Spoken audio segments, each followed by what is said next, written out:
I tried to be a chill boyfriend about my girlfriend's male best friend, but she wants to throw away our anniversary plans to go to a concert with him, and I'm sick of being the third wheel in my own relationship. Posted by you/OKBandicoot2349. I, 28M, have been dating my girlfriend, Sarah, 26F, for just over a year now, and while I love her, there's one thing that's been eating at me since the very beginning: her relationship with her male best friend, Jake, 27M. Jake has been Sarah's ride or die since college, and I knew from the start that they were close. But what I didn't realize was how much it would impact our relationship. I've always tried to be the chill, trusting boyfriend. I don't want to be that guy who's threatened by a platonic friendship. But honestly, it's gotten to the point where I feel like I'm the third wheel in my own relationship. Jake and Sarah are practically inseparable. They hang out multiple times a week, they do dinners, movie nights, spontaneous late-night drives, etc., and I'm usually not even invited. If I try to join, it's awkward, like I'm crashing their private world of inside jokes that I'm not a part of. It stings, but I tried to let it go for the sake of keeping the peace. But then things started to cross a line. Jake texts her constantly, even when we're together on dates. It's not just casual stuff, either. He calls her babe and sweetheart, and when I brought this up to Sarah, she laughed and said it was just their thing and that it didn't mean anything. Apparently, they've been calling each other that for years. But to me, it feels like there's more to it. Who calls their best friend babe when they're in a relationship? Then there was the night I stayed over at her place and woke up at 2 a.m. to find Sarah on FaceTime with Jake. She was giggling like a schoolgirl, whispering so she wouldn't wake me. When I asked her about it the next morning, she brushed it off, saying Jake needed someone to talk to. But what about me? Am I just here as background noise while she stays emotionally tethered to this guy? The breaking point came last weekend. Sarah and I had been planning a special weekend getaway for our 1-year anniversary, something we'd been looking forward to for months.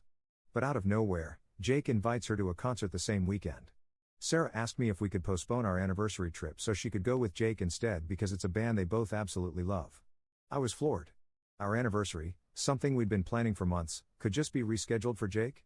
It was like I didn't even matter.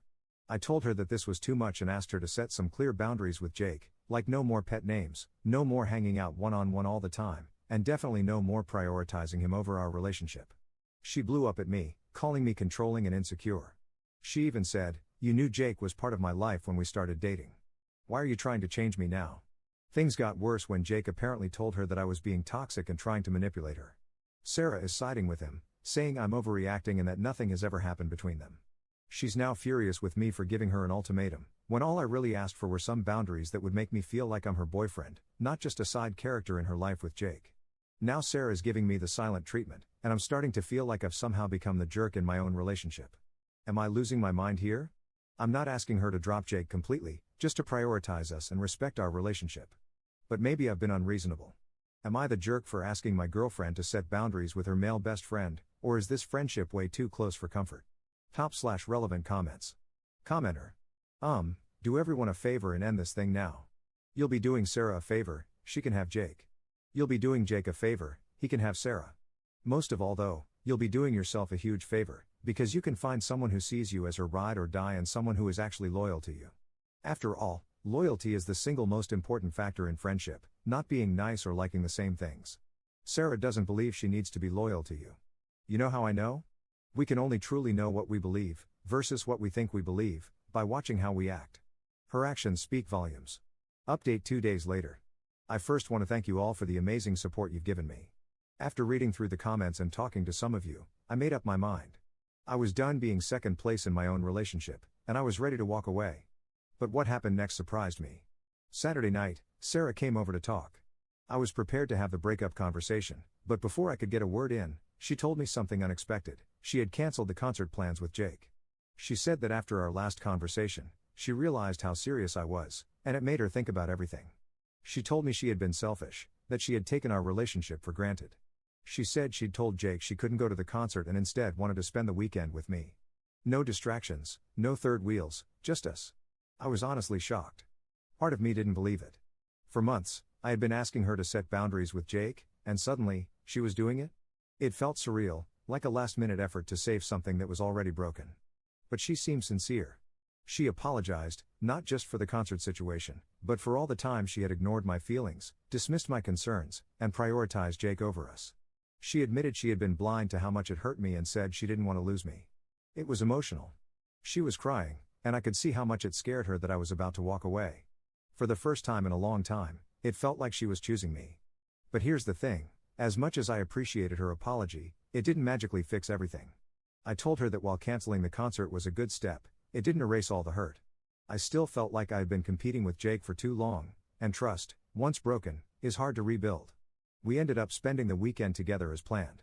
We didn't go on the big anniversary trip, but we stayed in, cooked together, and had long conversations about everything: our relationship, Jake, the future. It was a roller coaster of emotions. There were moments where I felt like maybe we could make this work, but also moments where the damage felt too deep to repair. By today, I was emotionally drained. Sarah seemed to think things were heading in the right direction, but I still wasn't sure. I needed space to think. So, I told her we should take a break, give each other some time to reflect and see if this relationship was something we both wanted to fight for. She didn't take it well. She cried again, begged me not to go, said she'd prove to me that she was serious about changing. But I needed to be alone, to clear my head without all the emotional ups and downs. So I left. I haven't spoken to her since. We agreed to give it a couple of weeks before we decide anything, but to be honest, I'm still leaning toward ending things for good. Could she really have set boundaries with Jake after everything? I find it hard to believe. After months of me begging, I feel like I've already checked out of the relationship, and while her efforts are appreciated, I can't shake the feeling that it's too little too late. I'll always care about Sarah, but this whole situation has made me realize how important it is to be with someone who values and respects you from the beginning. Someone who doesn't make you feel like you have to compete for their attention. Should I give her another chance, or should I go through with the breakup? /relevant comments. Commenter. Sounds like she found your Reddit to me. Second update 8 months later. Hey Reddit. It's been about 8 months since my last update. Honestly, I didn't plan on ever coming back to this. After everything happened, I kind of just wanted to forget about it. Plus, Sarah eventually found the post, so I stayed quiet. But at this point, I don't care who I piss off. I think I owe you guys the end of the story, plus a lot of you have been asking for an update, so here it is. So, after my last post, we decided to go on a break. We had no contact for 2 weeks, and those 2 weeks messed with my head more than I expected. I didn't know what she was doing, who she was talking to, or where things stood. Eventually, I reached out and told her I wanted to break up. I thought I was ready. She broke down, cried, and begged. Told me she'd cut Jake off for good. Said she'd block him, delete him, whatever it took. She told me she couldn't imagine her life without me and just wanted one more chance. And like an idiot, I gave it to her. Because I still loved her. This was the second person in my life I could say I truly loved. I didn't want to start over with someone new when I'd known her for so long. She wasn't just my partner, she was my best friend. I didn't want to lose what we had. At first, things were okay. She was more present, we spent more time together, and she tried harder. But I wasn't the same. I had this weird feeling in my gut that I couldn't trust her, even if I pretended to. I just couldn't forget everything that happened. And I won't sit here and act like I was perfect either. When she was trying her hardest, I wasn't putting in the same effort. That hurt her. This went on for about 3 months. It started getting better, little by little. I thought we were making progress. I still wasn't all the way in, but I could finally say I saw a future with her. But the thing that really bothered me? Jake. She did stay true to her word and unfollowed him when we first got back together. This was almost 4 months ago. But one day while I was at work, I was scrolling on IG and saw that they had followed each other again. I asked her about it, and she said it didn't mean anything, that they weren't talking. I let it go. Maybe I didn't want to know the truth. Fast forward a few weeks. We were at my place, and she had fallen asleep first. That's when I saw an Instagram notification. I couldn't open it, didn't know her password, and I wasn't about to try and scan her face while she slept. So I ignored it. I couldn't sleep. I was restless. But I told myself I was overthinking, and I wanted to trust her. Fast forward another week. We went on vacation and were staying at a hotel. She asked me to grab something from the car, but the hotel room key was on her phone. So she handed it to me.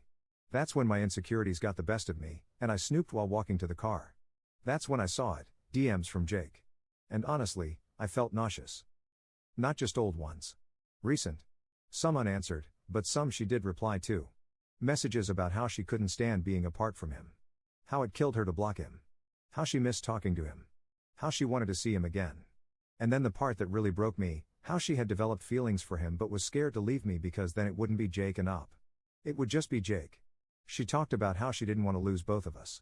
She had even seen him behind my back. When she said she was going to the gym, she was going to his place. I came back to the room and didn't say anything. I laid in bed, numb. She eventually got up to take a shower, and while she was in there, she texted me asking if I went through her phone. At first, I lied. But then she said when she opened Instagram, it was still on her DMs with Jake, something she didn't leave open. So I admitted it. I told her I read everything and couldn't believe she lied to me again. Her response was, "You weren't supposed to see that." I completely lost it. She tried playing the victim card, telling me I broke her trust by going through her phone and that I wasn't supposed to read what she told Jake. Like I was the bad guy in this situation. That was it for me. I didn't ask for explanations. I didn't want to hear any more lies. I shut down completely. I stopped texting her and only spoke when necessary for the rest of the trip. We had driven 6 hours from our hometown to visit some friends, so I couldn't just leave. We acted normal in front of our friends until it was time to go. The 6-hour drive back home was complete silence. I drove most of the way and didn't speak to her at all. When I dropped her off at her place, she tried to talk to me, even tried to kiss me goodbye. I pushed her away and asked her to get out of the car. Later that night, I texted her that I was done. I didn't want to talk anymore. She tried to explain, but at that point, there was nothing left to say. I gave her so many chances and she still chose to lie. Again, I don't know if anything sexual happened between them, and at this point, I don't care anymore.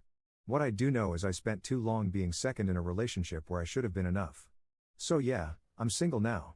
It hurts, obviously. But for the first time in a long time, I feel like I can finally breathe again. Thanks to everyone who gave it to me straight in the comments all those months ago, but also to those who told me to give her another chance. It hurt, but I grew and matured from this. Top/relevant comments. Commenter. You dodged a bullet. Someone who lies that repeatedly and then tries to gaslight you for catching them, you weren't supposed to see that, was never going to change. You wasted way too much energy on someone who was never fully yours to begin with. Ops response. That's exactly what I keep telling myself. I wasted so much time and energy. I'm just glad I ended it sooner rather than later.